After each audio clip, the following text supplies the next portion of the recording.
સતત અખંડી પ્રગટ પ્રચંડી નમીય ચંડી અંબાજી એવી માં રંગંબાના આંગણે ભગવતી અષ્ટભુજાળી જ્યાં બિરાજમાન હોય.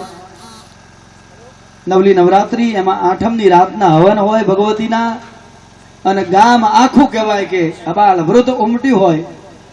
એ કઈ જેવું તેવું સ્થળ નથી, જાગતી જ્યોત બિરાજમાન હોય એવા માંડવામાં જયારે અમારા નાના મંડળને આપે રજૂ કર્યું છે એ બદલ બેસતાવેજ તમારો આભાર માનું છું.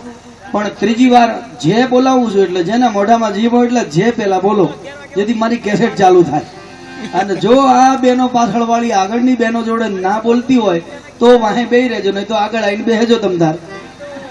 ઘણી વાર એવું થાય કે પેલી આગળ બેઠી છે બધી ક્યાં બેસી આગળ,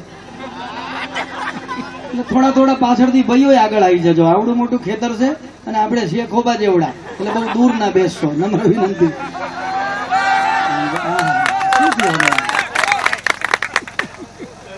એક વસ્તુ મેં જોઈ લીધી, અહીંયાના ભવિષ્ય બહુ ઉજળા છે. એમનો વારો કાઢીએ જ આપણે આગળ. કહેવાનો મતલબ આજે આવો આનંદ કરાવવા જ આવ્યો છે ભક્તો. બાકી શું લેવાનું છે આ જગતમાં? જબ તું આયા જગવે જગ હસે તું રોય, કોઈ એસી કરની કર ચલ તું હસે જગ રોય. માં જગદંબાના આંગણે ગુણ ગઈએ. અને અમારા માટે તો 365 દિવસ રોજ. આજે હિંમતનગર આવ્યો છું, કાલે અમારા અમદાવાદમાં હતા, આવતીકાલે મેમદાવાદમાં છું, રાત્રે હેમંતભાઈ ચૌહાણની જોડે, પરમ દિવસે પાછું મેમદાવાદમાં. એ પણ હેમંતભાઈના સ્ટેજ ઉપર જ અમારો બીજો કાર્યક્રમ. એમ બારગામ બૈયલ ગામમાં છું, દેગામ, જ્યાં જ્યાં માં બહુચરાજી ને જગદંબા બિરાજમાન હોય ત્યાં અમે જઈએ છીએ ને આવા ગુણ ગઈએ છીએ. એટલે જીવનમાં અમારો જે આનંદ છે ને દિવસ નહીં રાત્રે ચાલુ થાય. એવું કહેવાય છે કે તમે બધા 84 લાખ યોનીમાંથી આયા, અમે 83 લાખમાંથી જ આયા. એક બાકી રહી ગઈ, ભગવાને અમને આલી. એક માણસની તો ખડી, પણ જોડે જોડે ઘુવડની. તમે દિવસે જાગો, અમે રાત્રે જાગીએ. એટલે અમારું કામ જ રાત્રે જાગવાનું છે, કહેવાનો મતલબ છે. પણ ભક્તો એ પહેલા જોરદાર, કારણ કે જે બોલાવવામાં થોડુંક નબળું થયું છે. જ્યાં સુધી તમે જે નહીં બોલો ત્યાં સુધી મને એમ થાય અરે રે આ ગામમાં રિવાજ નહીં હોય શું જે બોલવાનું. અમુક ગામ ચેક કરવા પડે હો, તમને કહું. હેલ્થ ઓફિસરો ગયા એક ગામમાં, જો એને કેવો કડવો અનુભવ થયો. એક જણને કે તારા ગાય ભેંસો તે કે આ રહ્યા, શું ખવડાવે છે? કે સાહેબ એને લીલું ઘાસ. પેલાને એમ કે 2-3 હજાર દંડ થાય એના કરતા કહેવા દે ને લીલું ઘાસ.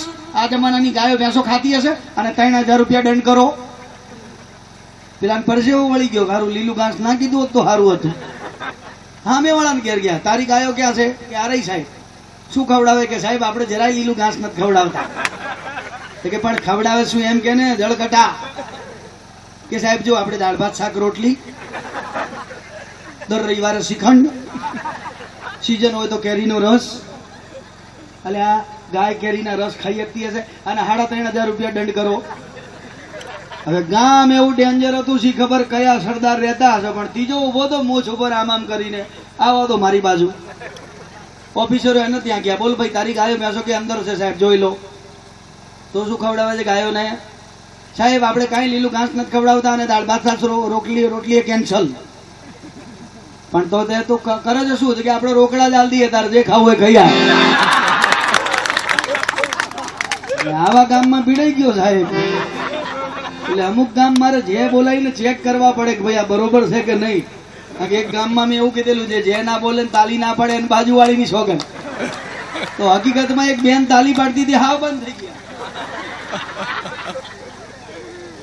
તમે અડધો કલાકથી તાલી પાડતા. મને કે લાલાભાઈ તમે બાજુવાળાને ના કીધું?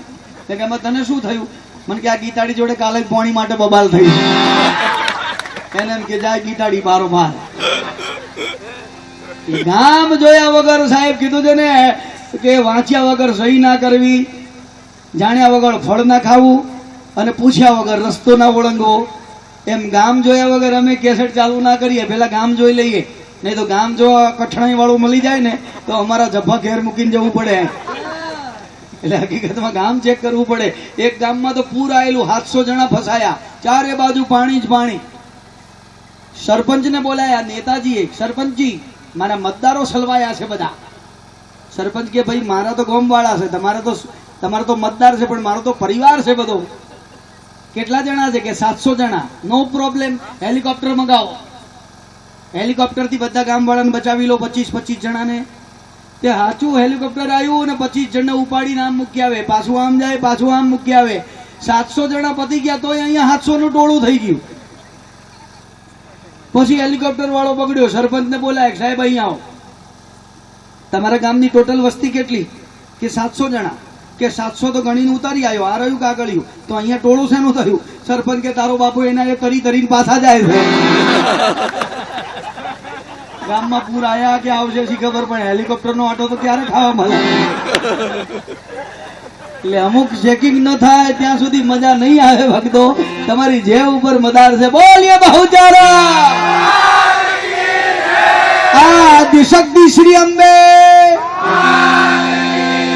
શ્રી નારસિંહ વીર કી ભક્ત વલ્લભ ધોળા કી રંગમ્મા માત કી कृष्ण कन्हैया लाल की पवन पुत्र श्री हनुमान जी महाराज की सब संतन की सब भक्तन की आज के रंगम्बा के भक्तों की ओम नमः पार्वती पते हर हर महादेव. હવે તમે બધા